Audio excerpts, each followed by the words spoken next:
Lévitique, chapitre 3.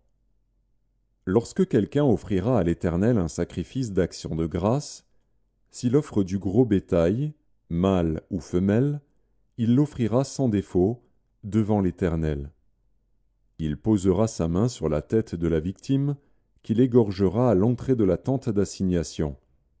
Et les sacrificateurs, fils d'Aaron, répandront le sang sur l'autel tout autour.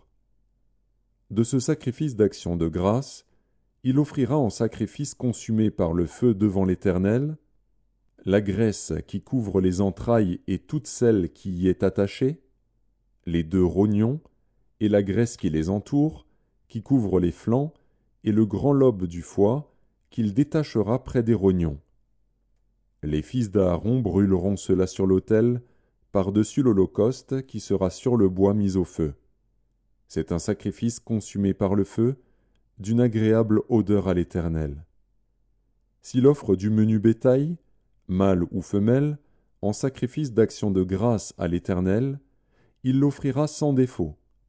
S'il offre en sacrifice un agneau, il le présentera devant l'Éternel. Il posera sa main sur la tête de la victime, qu'il égorgera devant la tente d'assignation.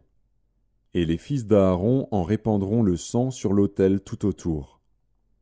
De ce sacrifice d'action de grâce, il offrira en sacrifice consumé par le feu devant l'Éternel la graisse, la queue entière, qu'il séparera près de l'échine, la graisse qui couvre les entrailles et toute celle qui y est attachée, les 2 rognons et la graisse qui les entoure, qui couvre les flancs, et le grand lobe du foie, qu'il détachera près des rognons.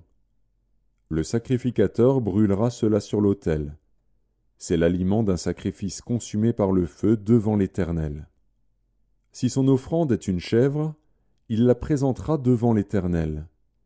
Il posera sa main sur la tête de sa victime, qu'il égorgera devant la tente d'assignation.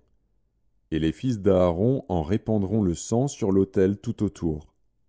De la victime, il offrira en sacrifice consumé par le feu devant l'Éternel la graisse qui couvre les entrailles et toute celle qui y est attachée, les 2 rognons, et la graisse qui les entoure, qui couvre les flancs, et le grand lobe du foie, qu'il détachera près des rognons.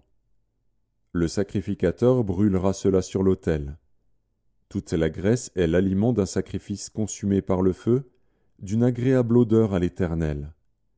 C'est ici une loi perpétuelle pour vos descendants, dans tous les lieux où vous habiterez. Vous ne mangerez ni graisse ni sang.